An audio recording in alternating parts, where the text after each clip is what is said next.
Isang magandang hapon o dili kaya ay umaga o gabi sa inyo pong lugar, mga kapatid.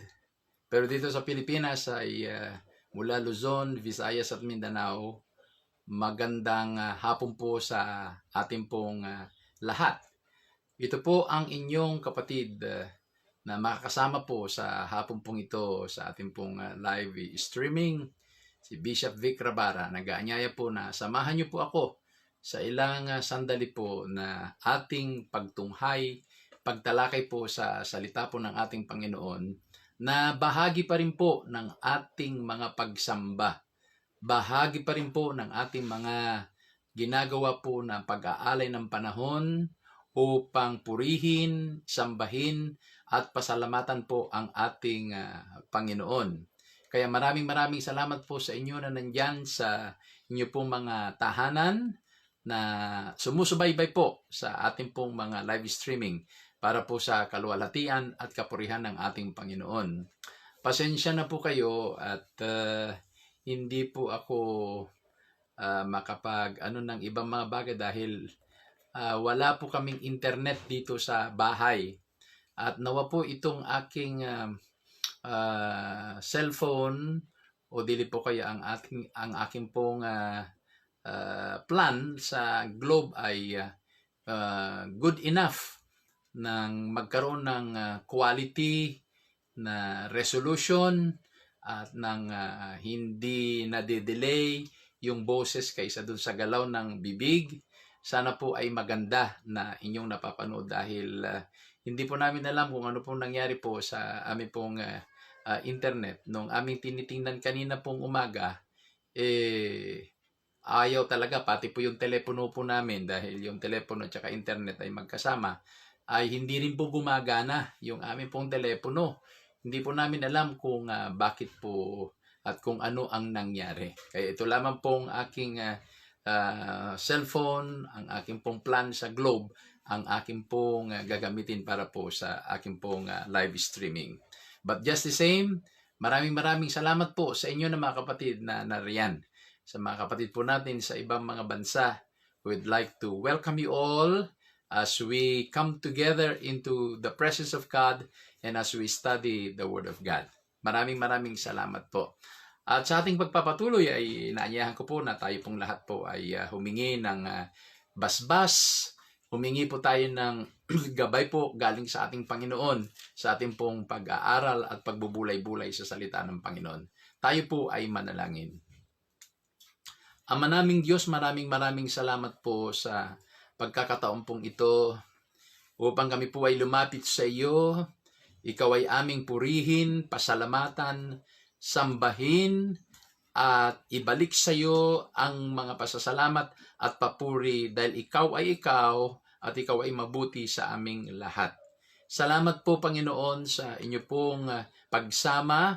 Salamat po sa pagbibigay niyo po sa amin ng kaalaman, talino, Panginoon, dunong para maunawaan po namin ang mensahe na nakalaan po para po sa amin sa hapon pong ito. Dalangin ko po ng bawat isa mula po sa akin hanggang sa mga kapatid na nanunood, magkaroon kami, Panginoon, ng pangunawa sa iyong mga salita. Let there be understanding, let there be submission to the Word of God today. And Lord, yung aming maririnig po, Panginoon, na mensahe, hindi lamang manatili sa aming isip, sa aming puso, kundi ito po ay aming sisikapin sa tulong ng Banal na Espiritu na ipamuhay po sa aming buhay Kristiyano. Salamat po, Ama. Tinatagubilin po namin ang aming pag-aaral, pagbubulay-bulay sa iyong mga salita. Ama, ito ang aming panalangin sa pangalan ng iyong anak, aming Panginoon at tagapagligtas na si Kristo Jesus. Ang lahat ay magsabi ng Amen, Amen, at Amen. Maraming salamat po. At isa na naman pong masaya at pinagpalang araw. Yung tinatawag po natin na Sunday. Hindi yung S-U-N-D-A-Y, kundi S-O-N. Sunday. Araw ng anak ng Diyos dahil ito ay ipinagdiriwang yung araw ng kanyang muling pagkabuhay o yung tinatawag na Resurrection Day at ito ay araw ng linggo. Ano po? Araw ng linggo. At salamat po sa ating Panginoon. Sa inyo po na sumusubaybay doon sa ating pong programang Tinapay ng Buhay, pasensya na po kayo na noong pong Friday ay idinilit ko po kaagad yung pong aking video. Meron po kaagad nanood na 64 that time yata po, pero kaagad-agad ay dinilit ko sapagkat hindi ko po napatay kaagad yung pong hindi na finish. Kung kaya nung napansin ko nung pinas forward ko po ay yung bandang dulo ay yung parang iba na ang na balibaliktad na dahil hawak ko na po yung aking cellphone, kaya dinelete ko po kaagad. Pasensya na po kayo. Kaya bukas po ay abangan po natin ang programang Tinapay ng Buhay para po sa ating mga pagbubulay-bulay. Mula pa kanina ay tiyak meron na po kayong sa inyo na aking mga kapamilya sa Triumphant Church Ministries International, meron na kayong mga napakinggan na mga pastors po natin at sila po ay nagtalakay na po, nangaral na, at marami po kayong natutunan. Salamat sa Panginoon sa inyo pong mga natutunan. At ngayong hapon po, kung ano po yung teksto na ginamit ng mga pastor natin kaninang umaga sa kanilang live streaming, the same text, parehong teksto po ang aking gagamitin. Dahil tayo po ay nasa pare-parehong tema at maganda po na yan din po ang ating tatalakayin. Hanggang sa mamayang gabi ay meron pang magla-live streaming, kaya sumubaybay po tayo pong lahat. Salamat po sa ating Panginoon. Dito po sa Mateo, Kabanata 4, Matthew chapter 4. Mateo, Kabanata 4, mula po sa talatang 18 hanggang talatang 22. Matthew chapter 4, verses 18 to 22. Ipahintulot po ninyo na ito po ay akin pong babasahin sa New International Version. Verse 18. As Jesus was walking beside the Sea of Galilee, he saw two brothers, Simon called Peter, and his brother Andrew. They were casting a net into the lake, for they were fishermen. Come, follow me, Jesus said. I will make you fishers of men. I will make you fishers of men. At once, they left their nets and followed him. Going on from there, he saw two other brothers, James, son of Zebedee, and his brother John. They were in the boat with their father Zebedee, preparing their nets. Jesus called them, and immediately they left the boat and their father and followed him. Pinagpala po ng Panginoon ang pagkakabasa po ng kanyang mga salita. Sa ating organisasyon, ang ating pinag-uusapan po ay friendship evangelism. Friendship evangelism sa araw na ito. This second Sunday of this month, ang mga churches po natin mula sa Candon City, Ilocos Sur, hanggang doon sa Quezon Province. Pare-pareho po ang ating tema. Pare-pareho po ang nais po nating aralin. At ito po yung friendship evangelism. Sa mga trend, iba-iba po ang pamamaraan ng mga pagbabahagi po ng mabuting balita. Yung tinatawag po na model, for evangelism. Pero ito pong tinutukoy po natin ay hindi model, kundi it's more on principle, yung prinsipyo. Kasi may tinatawag po na power evangelism, merong presence evangelism, merong friendship evangelism. These are principles. Pero yung model for evangelism, yung iba-ibang pamamaraan ng pagbabahagi ng mabuting balita, iba-iba na po yun. Meron dyan yung gumagamit ng evangelism explosion, yung tinatawag na EE. Meron dyan yung gumagamit po ng gift of God card na ang ipinapaliwanag nga lamang ay katulad ng last Sunday, at yun lamang po yung Romans chapter 6 verse 23. One verse evangelism. Meron dyan yung model na Roman Road to Salvation. Ano po yung Roman Road to Salvation? Ang gagamitin lang talaga na libro sa Bible explaining what salvation is all about ay the Book of Romans. Book of Romans lang gagamitin. Kaya ang tawag ay Roman Road to Salvation. Iba-iba po. Meron pa yung tinatawag na four spiritual laws. Na yun ay ginagamit po ng mga kapatid po natin sa navigation. Para bagang ginagamit yan para gabayan mo talaga yung isang kapatid natin for navigating them towards salvation. Ito ay ginagamit po ng Campus Crusade for Christ. So iba-iba po yung mga modelo na ginagamit to present the gospel.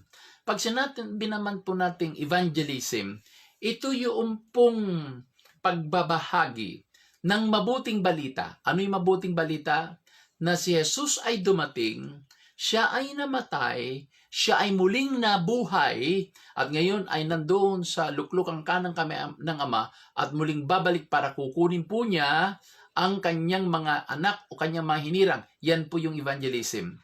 Na yung pong layunin ng pagbabahagi ng mabuting balita ay upang mabigyan ang tao ng pagkakataon na magpasya na tanggapin si Jesus bilang Panginoon at tagapagligtas, at kapag tinanggap nila si Jesus bilang Panginoon at tagapagligtas, sila ay mapapasama sa tinatawag po ng kapulungan ng mananampalataya. Samahan ng mananampalataya, mapapasama po siya doon, at ang tawag po doon ay yun yung church.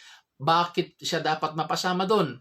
Para siya po ay maturuan, siya po ay i-disciple, siya po ay talagang alalayan sa kanyang paglago, para siya din naman po ay magiging isang masunuring anak ng Diyos at disipulo ni Jesus, at kung ano man yung kanyang naranasan ay yun din po ang gagawin po niya bilang isang Kristiyano.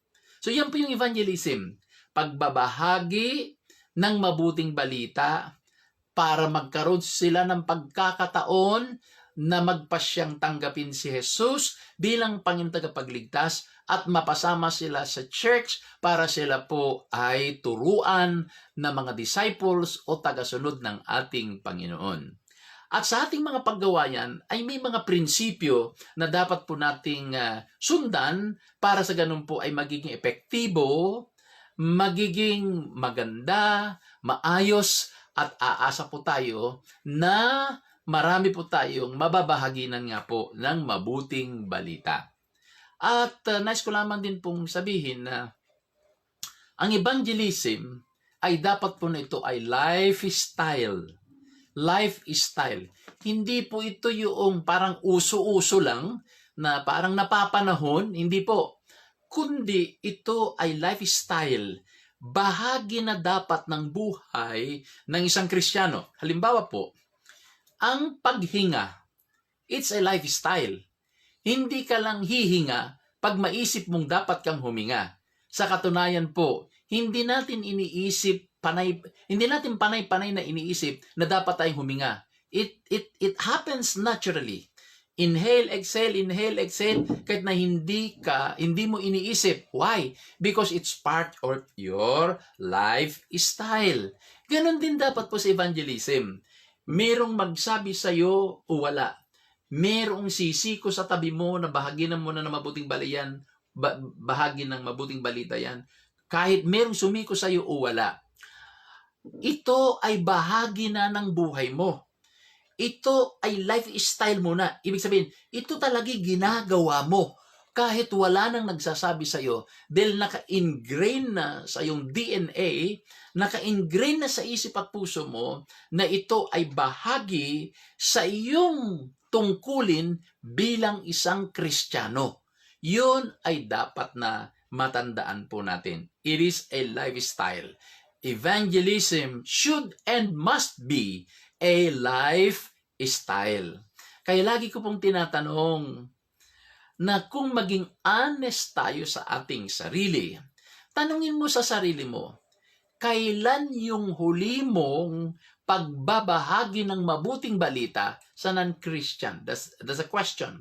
Number 2, meron ka na ba talagang nailid na tao sa isang sinner's prayer at tinanggap niya si Jesus Christ as Lord and Savior? Magkaroon tayo ng honest evaluation sa ating sarili. Meron ka na bang nabahaginan, na totoong nabahaginan? Meron ka na bang nailid na tao para magbalik loob sa ating Panginoon upang tanggapin niya si Jesus Christ? Ito po ay mga honest question, na dapat nating sagutin. Hindi dapat sagutin ng iba, kundi sagutin mo sa sarili mo. Sagutin mo sa buhay mo. Now, if you would ask me, kumusta po kayo, Bishop? Nag-evangelize ba kayo? And my answer is confidently yes. Confidently yes. Sa mga nakakakilala po sa aming mag-asawa, you can testify that kung kami nag-evangelize o hindi.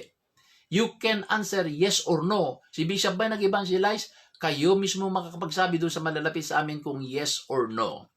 Alam niyo po, sa kasalukuyang kalagayan ko in my medical condition, para bagang ang Philippine Heart Center ay pangalawa namin pong bahay.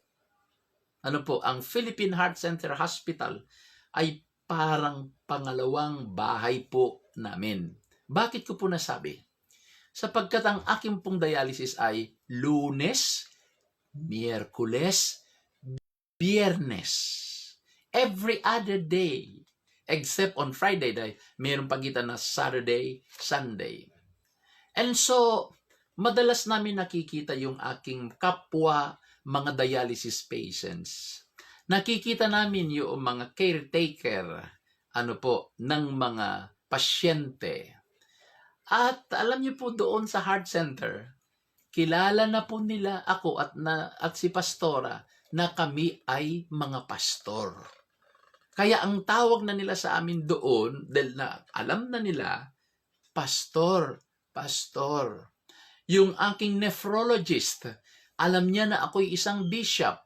Kaya pag nagra-rounds yung aking nephrologist doon sa dialysis center at kanyang chine-check up yung kanyang mga dialysis patient, ay hindi niya ako tinatawag sa aking family name lang, kundi pag ako ng kasunod na check upin niya, sasabihin niya sa mga nurse, pakitawag si Bishop.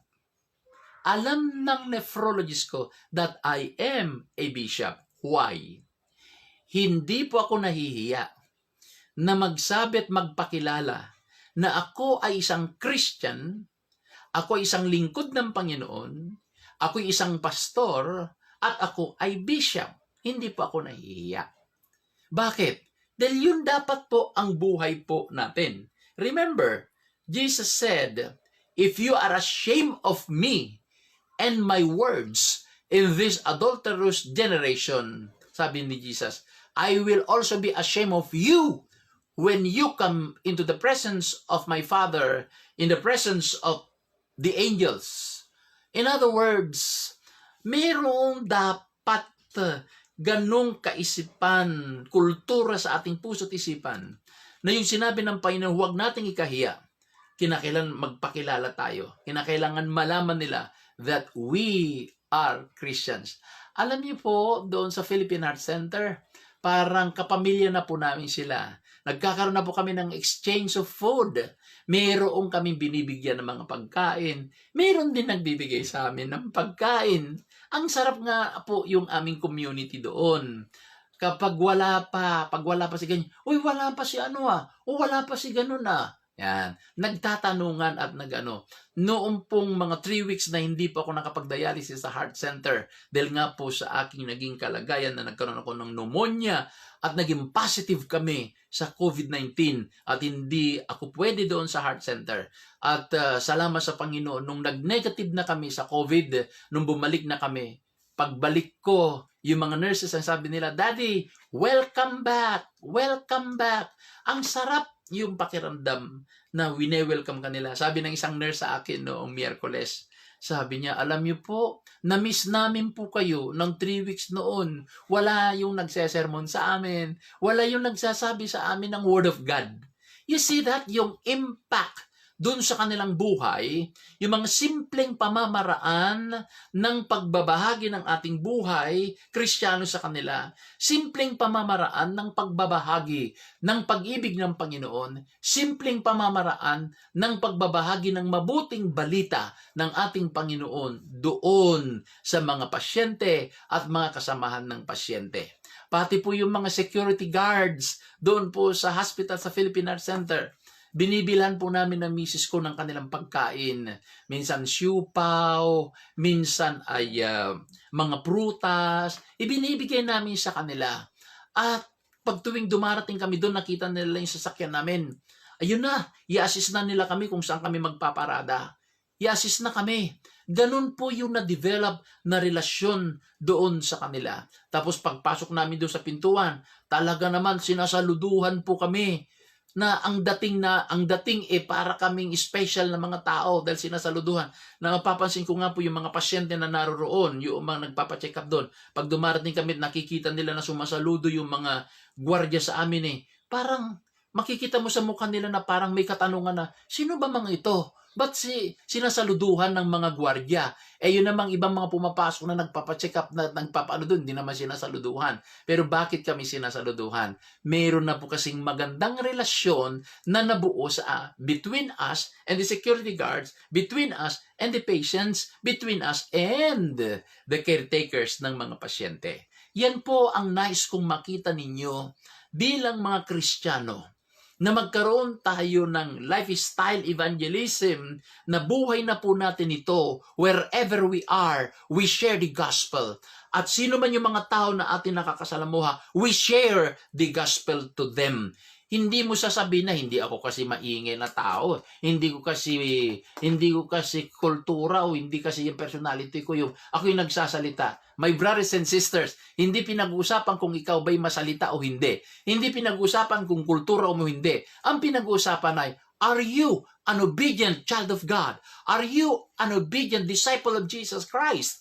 Para sa ganun you follow what Jesus had said in His word that go and make disciples. Ikaw ba ay talagang obedient? At kung babalik ulit ako dun sa aking tanong, kung i-evaluate mo ang iyong sarili, sa taon lang ito ng 2020, meron ka na bang nailed na kaluluwa sa paanan ng ating Panginoon? May nailed ka na ba talaga na tao, pinag-pray mo, tumanggap kay Jesus as Lord and Savior?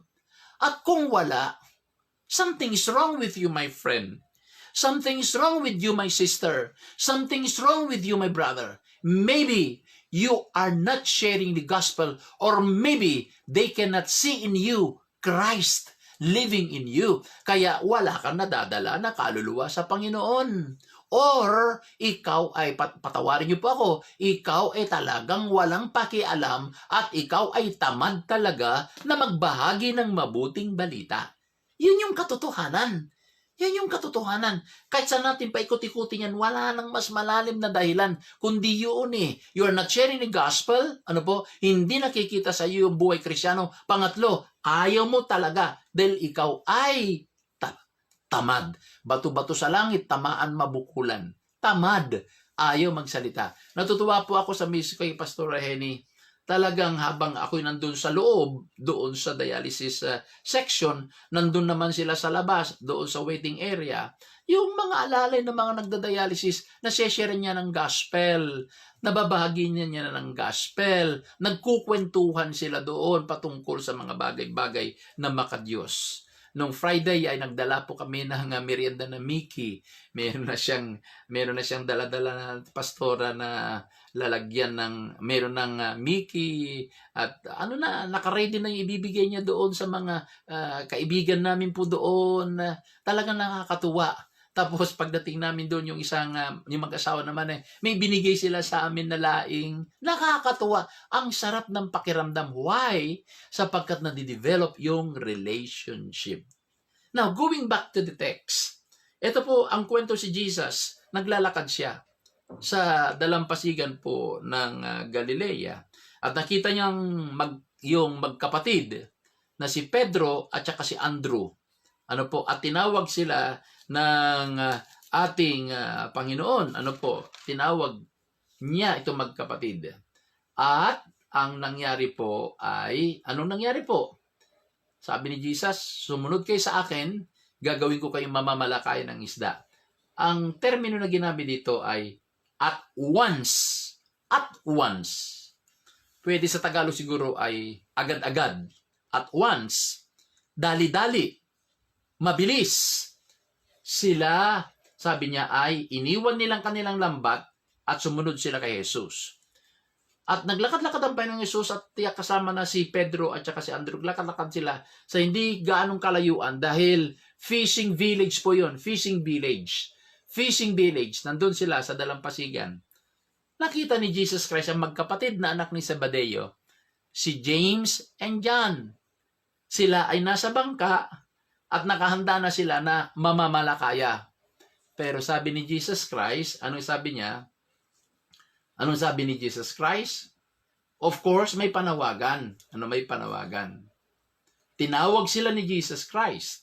Tinawag sila. Katulad ni Pedro at ni Andrew. Tinawag sila ni Jesus. At ang sabi dito ni Mateo sa kanyang sulat, immediately they left their father and their boat and nets. Kay Pedro at saka kay James, ang salitang ginamit po ni Mateo sa English ay at once. Pero kay James and John, immediately. Magkaiba yung words na ginamit, but the essence is very much the same. Ibig sabihin, hindi na sila nagpaligoy-ligoy, hindi na sila nagpaimportante, hindi na sila nag-aksaya ng panahon.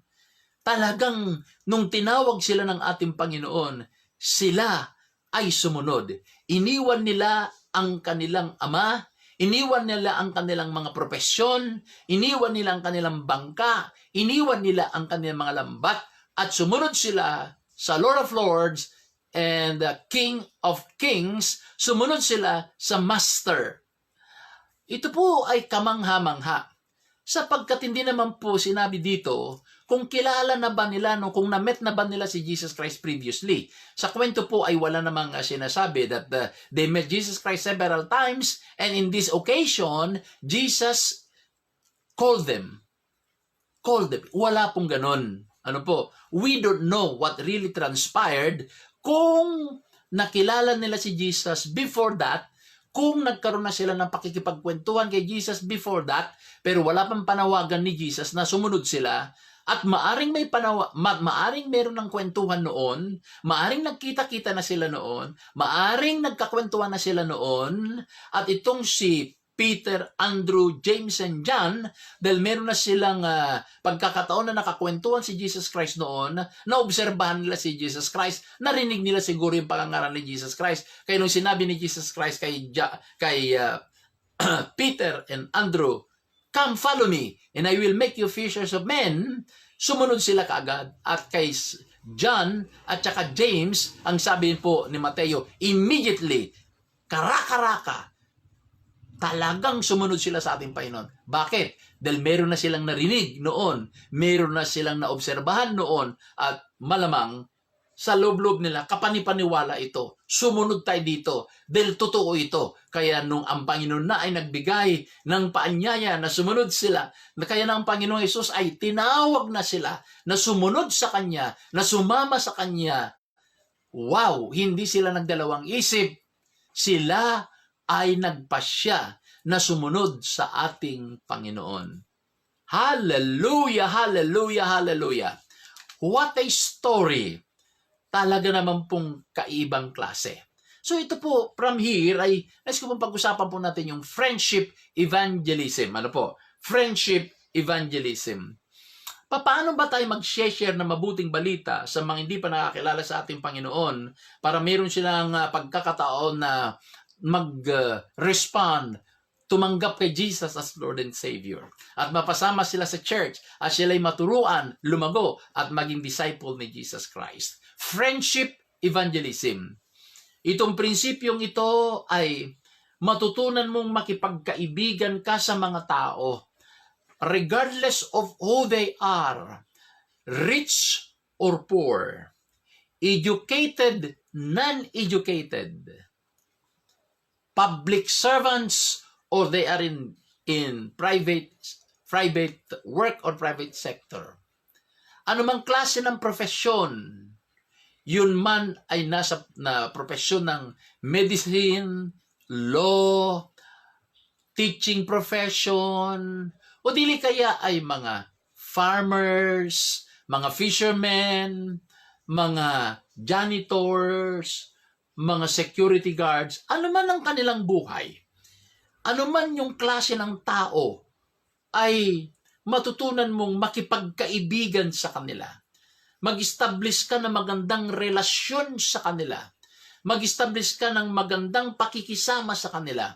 Para sa ganun, yung opportunity to share the gospel ay mas madali sapagkat kakilala mo sila, kaibigan mo na sila, at mas malaki yung porsyentong paniniwalaan kanila dahil kaibigan kanila. Yung nga pong ngayon mo lang makita at siniran mo ng gospel, mayroong tumatanggap kay Jesus, umiiyak pa nga eh. How much more doon sa magiging kaibigan mo? How much more doon sa malalapit na sa'yo? I think, kung nakikita nila na binago ka ng Panginoon, kung makikita nila yung pananalita mo ay pananalitang Kristiyano, makikita nila na yung lifestyle mo ay lifestyle ng isang Christian. Pag sinare mo ang gospel, palagay ko po ay mas madali sa kanila na mag-respond sa panawagan mo na tanggapin nila si Jesus. Bakit? Kasi totoo dahil nakikita nila sa buhay mo. Friendship evangelism.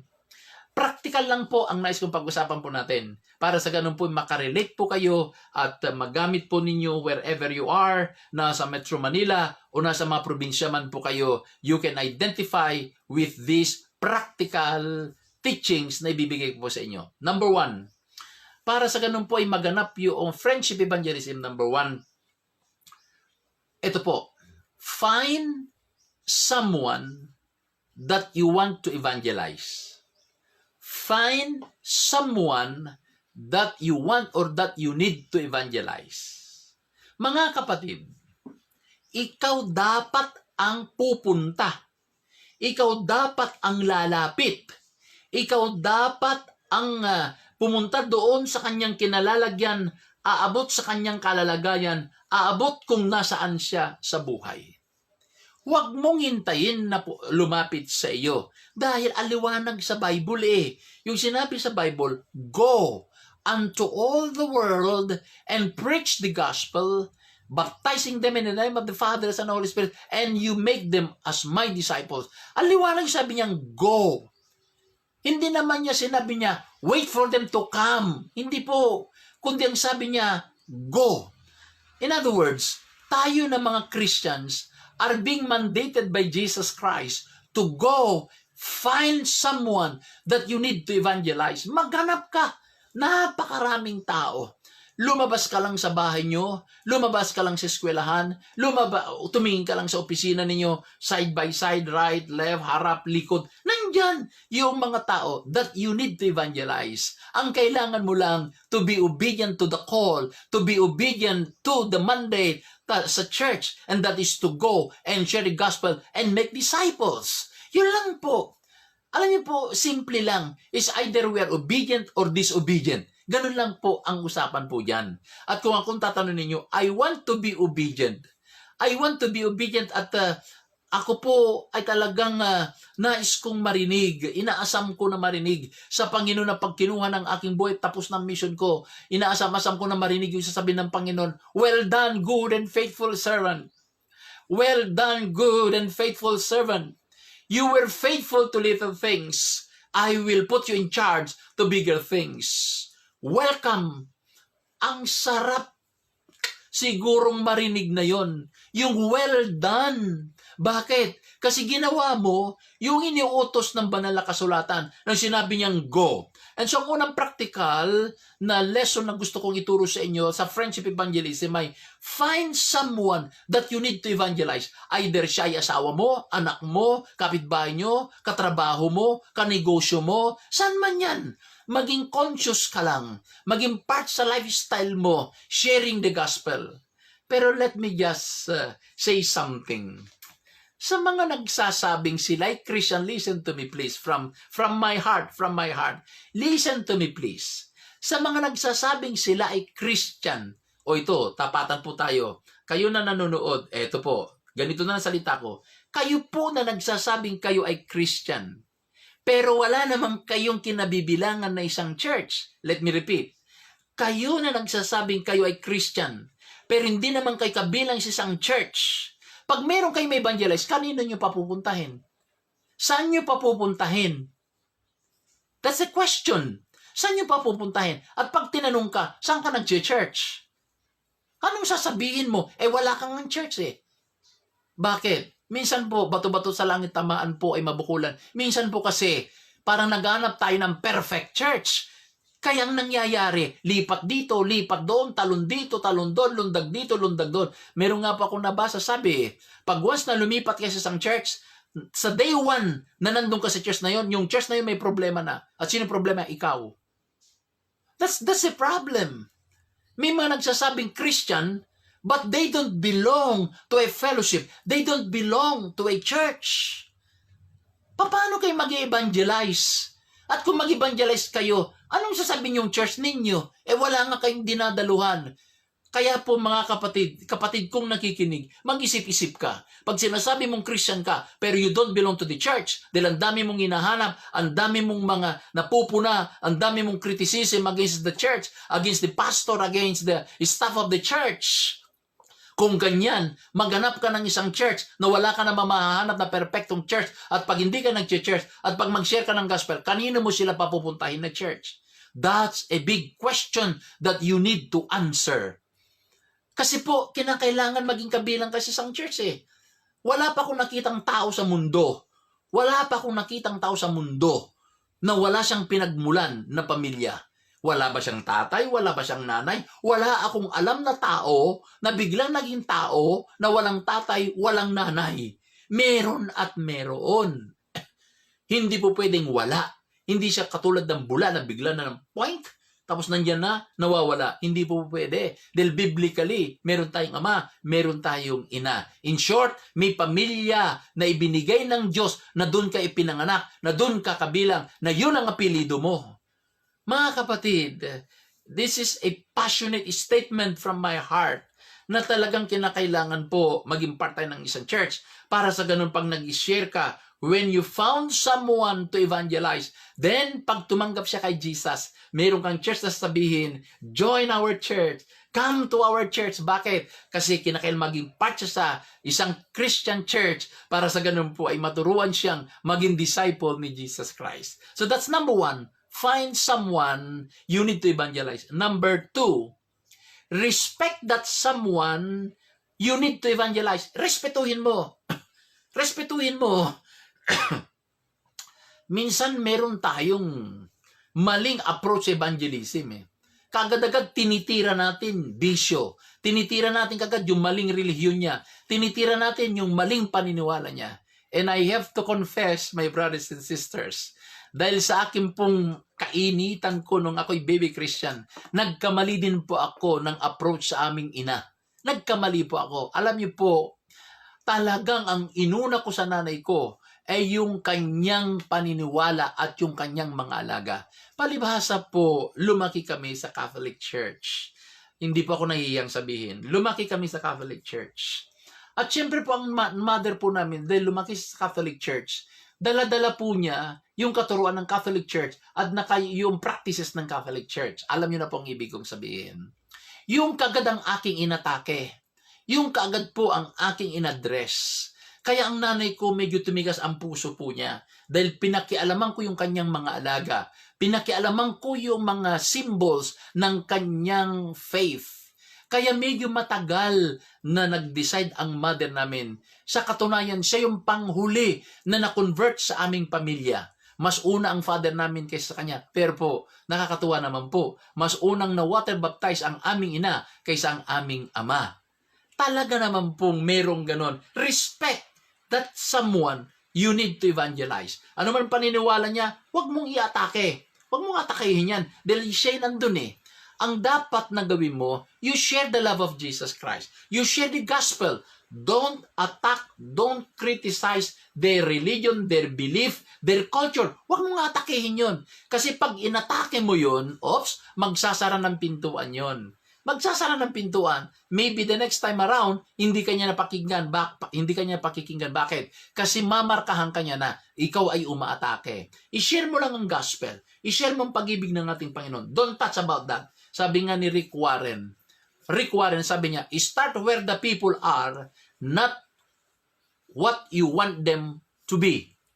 Start where the people are, not where you want them to be. Na nais mo mabago sila, mawala paninigarilyo, wala pag-iinom, wala yung pagmumura, yun ang gusto mo. Yung what you want them to be, where to be.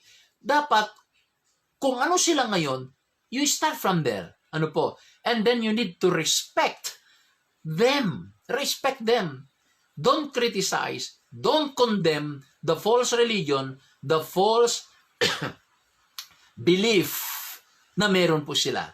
Sapagkat friendship evangelism nga eh. You're building friendship with the person. Don't, disrespect them. So number 1, find someone you need to evangelize. Number 2, respect that person. Number 3 po, kapag meron kayong mga kaibigan, intercede for that someone you need to evangelize. Pag sinabing intercede, ito yung klase ng pananalangin na hindi lang isang beses, kundi lagi mong ginagawa. Ibig sabihin, sinasama mo sa iyong panalangin. Kasama siya sa iyong panalangin. Ang kanyang pangalan ay kasakasama sa iyong mga pagdarasal. Ang kanyang needs ay kasakasama sa iyong pananalangin sa ating kaya ang tawag doon ay intercession. Maya't maya sa iyong prayer, you remember that someone that you need to evangelize. You intercede for that person. You pray very smart and hard to that person. Wow! Kapag ganun ay para bagang isang buto na yung itinanim na maya't maya dinidiligan mo. Maya't maya dinidiligan mo. Dahil pag nagtanim ka ng buto, ng seed, hindi mo diniligan, malamang mamamatay ang itinim. Bakit? Kulang siya ng tubig. Matigas ang lupa. Tigang ang lupa. Papaano siya tutubo? Papaano siya lalaki? Alam niyo po, meron po ako inilagay na snake plant sa loob po ng aming kwarto. Snake plant. Yung mahaba na green, ganun po, snake plant. Dahil sabi po ng aming kasama sa bahay na para daw nag-excrete siya ng oxygen. So naglagay po ako ng isang paso doon sa loob ng aming kwarto. Hindi gaano napapansin yun dahil parang nasa gilid lamang po siya. Na parang natatakpan po ng aming cabinet doon. Aba, isang beses napansin ko nung bubuksan ko po yung pintuan po na papunta doon sa aming terrace, sa balcony. Nakita ko yung dahon yung iba ay yellow na, hindi na green. Kaagad-agad na alarma ako. hindi ito nadidiligan. Hindi ito nadidiligan. Kaya gabi-gabi po, pag umakyat po ako, may dala akong tubig na ininom ko paggabi, isang 100 ml, papasubra po ako, then pinandidilig ko po doon, then namamatay na po sila. So, ganun din po yon. Para ma-develop yung friendship, kinakailangan huwag nating atakihin, huwag natin pong sirain po yung kanilang mga paniniwala. Kundi, hayaan lamang po natin yan. You share the love of God, you share the gospel, and allow the Holy Spirit to touch their heart, to touch their mind. At darating ang araw, ma-realize nila na kailangan pala nila ang gospel, kailangan nila si Jesus Christ. At pag tumanggap sila, sila na mismo makakapag-discover na mali yung kanilang pananampalataya, mali yung kanilang tradisyon, mali yung kanilang symbols, at sila na mismo magsasabi, paano ba ito isusurrender? Paano ba ito mawawala? So, find someone, number 1. Number 2, respect that someone. Number 3, intercede for that someone. Next po, educate that someone you need to evangelize. Educate them. Turuan nyo sila. Huwag kayong magsasawa. Ang mga bahay nung araw ay, yung bubong ay, ang tawag sa amin sim. Ewan ko kung yan din po Tagalog. Sim, yung bubong. Yung yero, sim. Na yung yero po ay, kung makikita nyo sa dulo, ganun, no? Na dinadaanan ng tubig yung malalim na parte ng sim, tapos wala namang gutter nung araw. So, diretsong mapupunta na po sa lupa yung patak ng, yung galing po doon sa sim, bagsak na ka doon sa lupa. At mapapansin po ninyo, kung sakali man doon sa babagsakan ng tubig na galing sa sim, sa bubong, ay bato. Matigas po yan, o dili kaya ay semento na lang, semento. Sa katagal-tagalan po, pagkalipas ng ilang taon, makikita nyo po, yung katapat ng sim na tinutuluan ng tubig, may kunti-kunti na pong mga butas. Anong ibig ko sabihin po?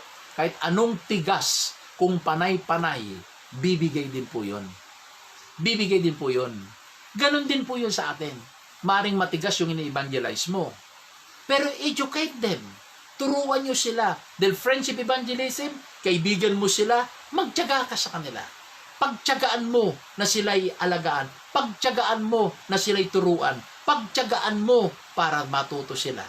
At darating ang araw, maaaring sila na mismo, papaano ko ba tatanggapin si Jesus? Papaano ba ako magpre-pray? Papaano ba ako magbabalik loob kay Jesus? Nais ko nang tanggapin si Jesus bilang Panginoon at tagapagligtas. Wow! Kung ganun po, may bunga ang iyong pagiging friendly sa mga tao. May bunga ang iyong intercession sa kanila.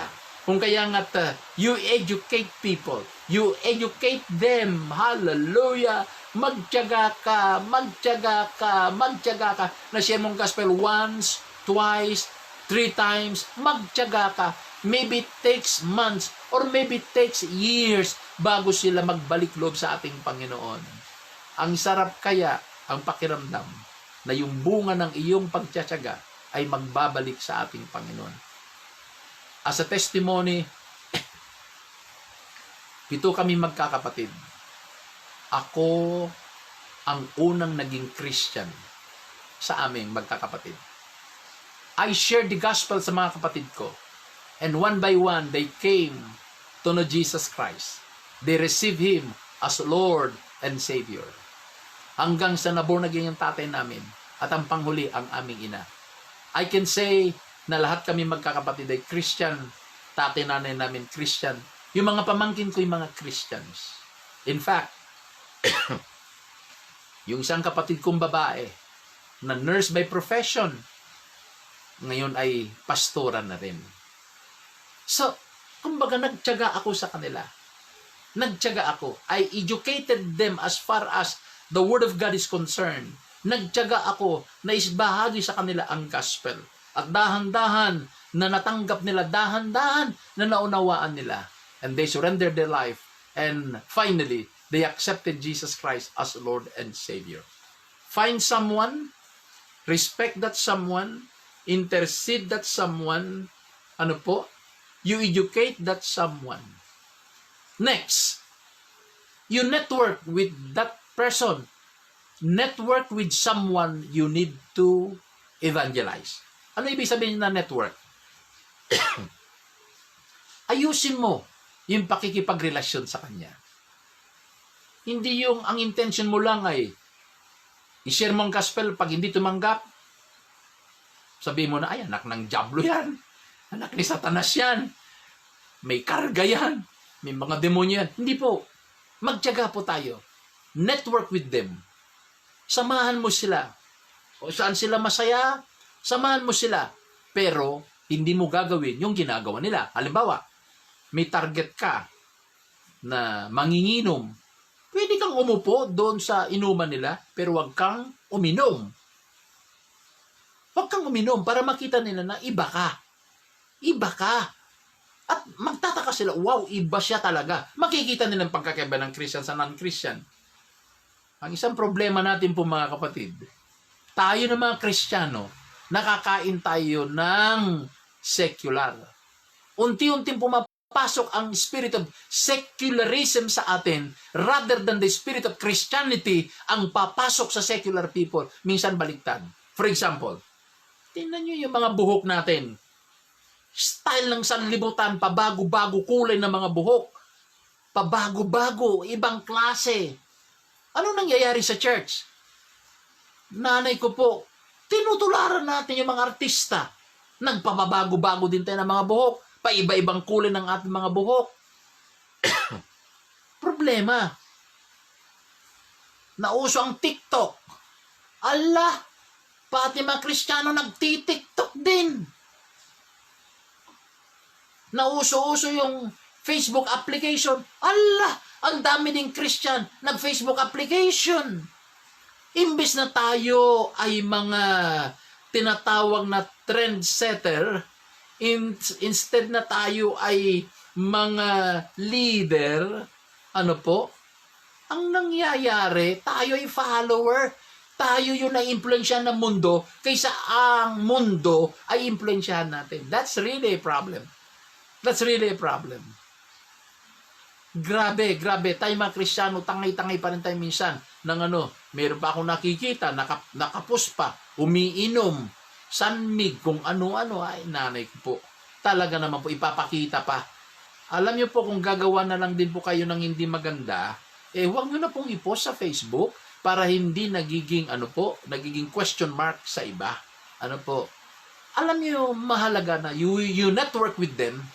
But as far as their activities are concerned, dapat alam mo kung hanggang saan ka. Alam mo na hindi ka pwede makipag-compromise. You network with that someone you need to evangelize. At ang panghuli na practical na nais kong sabihin sa inyo is, direct that someone you need to evangelize. When I say direct, you lead them to the saving knowledge of Jesus Christ. You direct them to Jesus Christ, to the Father. You direct them to Jesus Christ so that Jesus becomes the way, the truth, and the life para sa kanila. So that Jesus Christ becomes their Savior. So that Jesus Christ becomes their King of Kings and Lord of Lords. At si Jesus Christ ay magiging Savior nila sa kanilang buhay. You direct them. Tulungan mo sila. I-direct mo sila. I-lead mo sila to the right path para sa ganun ay magbalik loob sila sa ating Panginoon.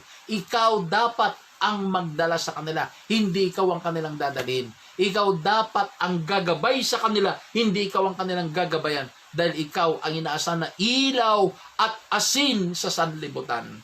My brothers and sisters, we are mandated by Jesus Christ through the Word of God na kinakailangan tayo ay humayo. We must go and share the gospel. At huwag niyong kalilimutan itong prinsipyo, friendship evangelism. Ginamit ko lang yung salitang friend. Friend. At yun lamang pong acronym niya, friend. F stands for find. R stands for respect. I stands for intercede. E stands for educate. N stands for nurture, network. And D stands for direct. Friend. F-R-I-E-N-D. F-R-I-E-N-D.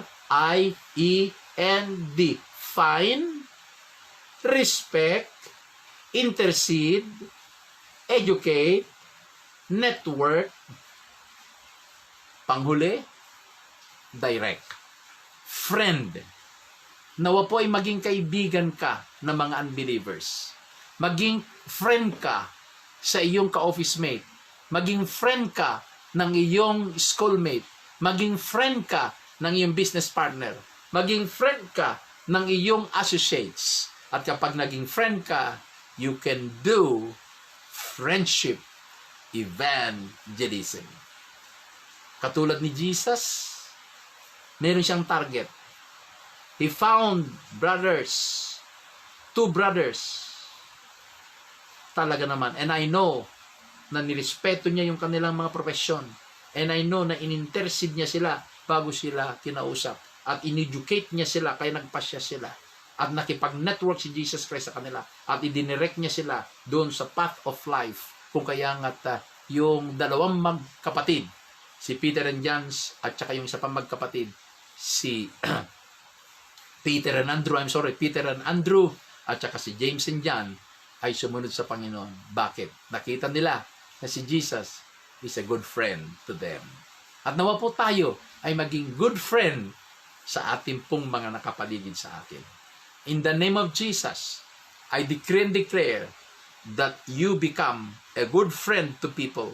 In the mighty name of Jesus, in the mighty name of Jesus, you become a good friend to your family. You become a good friend to your relatives. You become a good friend to your neighborhood. You become a good friend to your schoolmates, to your office mates, to your business associates. You become good friend to many people so that you are able to share the gospel of Jesus Christ. You are able to establish a connection with them.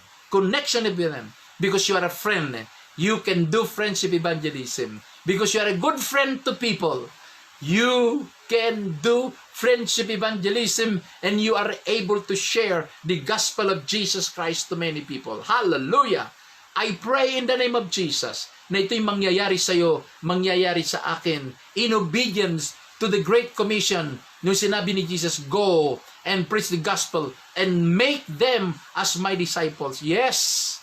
Yes! Let's be an obedient disciples of Jesus Christ. Let's be obedient children of God and be a good friend to many people. Para pag ikaw ay mabuting kaibigan, may opportunity ka to share the gospel to them. Why? Because you are a good friend to people. Hallelujah! Oh yes, Lord, I speak blessing sa aking mga kapatid. I speak wisdom sa aking mga kapatid. I speak boldness in the name of Jesus sa aking mga kapatid so that they can share the gospel, oh God. They can share the gospel. Hallelujah! I speak patience in the name of Jesus. Magtiyaga sila sa kanilang mga target person. Panginoon, doon sa evangelism po nila. Lord, na dumating ang takdang panahon, yung kanilang ine-evangelize will come to the saving knowledge of Jesus and receive you, Lord Jesus, as Lord and Savior. Salamat po sa iyo, Panginoong Yesus. Salamat for using my brothers and sisters to be an instrument, to be instruments, Lord God, sa pagbabahagi ng pag-ibig, pagbabahagi, Panginoon, ng mabuting balita po ng aming Panginoong Hesus Kristo. Lord, I pray in the name of Jesus, Lord God, that you would bless my brothers and sisters. And Father, Lord, panalangin ko po, Panginoon, anuman po ang nagiging hindrance sa pag-share namin ng gospel, tulungan nyo kami na ma-overcome po namin. Spirit of fear, in Jesus' name, sa iyong tulong, Panginoon, ma-overcome po namin, Panginoon. Spirit of timidity, sa tulong po ninyo, ma-overcome po namin. Salamat po, Panginoon. Spirit of laziness, Lord, by your help, ma-overcome po namin ang spirit of laziness, Panginoon. At iiral sa amin, Panginoon, is the boldness of our Lord Jesus Christ. Magiging bold kami. Magiging industrious kami, Panginoon. Oh God, sa pagbabahagi ng mabuting balita. Oh, salamat sa iyo because we know, oh God, you have heard, you have answered our prayers this afternoon. Lord, gagamitin niyo po ang bawat isa sa amin to share your gospel. To share your gospel. Tulungin niyo kami na maging friendly sa mga taong nakapaligid sa amin. Salamat po, Ama. Salamat sa mensahe na aming narinig. I pray, Lord, na ito po ay maitanim sa aming puso at sa aming isipan at ito ay maging bahagi ng araw-araw naming buhay bilang mga Kristiyano. Lifestyle friendly evangelism. Lord, we commit to you. We submit to you, Lord. And Father, in the name of Jesus, Father God, we thank you for the message today. Lord, seal those words in our hearts and in our mind para hindi po kainin at manakaw po ng aming kalaban, Panginoon. Purihin po kayo. Father God, I pray that you would continue to bless my brothers and sisters. Bless them, bless their families, bless their ministries, dear Father. Panginoon, kayo pong mag-iingat sa bawat kapatid ko ang nakiisa sa FB live na ito, live streaming. Lord, let the overflowing favor and the blessings of God ay kanilang makamtan. Hallelujah! Hallelujah! Yes, Lord! Yes, Lord! Kanila ang overflowing blessings. Kanila ang overflowing favor mo, Panginoon. Hallelujah! And we receive that by faith. Hallelujah! We receive them by faith. We receive them by faith in the name of Jesus. Salamat po sa iyo, O aming Ama. Salamat po sa iyo, aming Ama. Salamat. Balutan mo ang bawat isa sa amin ng iyong makapangyarihang dugo. Balutan niyo ang bawat sa amin sa iyong presensya at makapagpatuloy kaming mainit na naglilingkod sa iyo at magamit mo, Panginoon, na daluin ang iyong pagpapala. Ama, salamat. Tanggapin mo ang papuri, luwalhati at ng aming pagdakila sa iyo. Sa pangalan mo, Panginoong Yesus, at sa pakikipisan at gabay ng banal na Espiritu, sa nag-iisang Diyos, sa tatlong persona, sa Ama, Anak at banal na Espiritu, kami ay dumadalangin. Ang lahat ng anak ng Diyos ay magsabi ng Amen, Amen, at Amen. Salamat po sa ating lahat, and I'm looking forward and praying that all of us will become friendly to many people. At dahil sa friendly po tayo, we can do friendship evangelism because you are a friend to many. Friend, F, find someone. R, respect that someone. I, intercede for that someone. E, educate that someone. N, network with that someone. B, direct that someone. Friend, you can do friendly evangelism.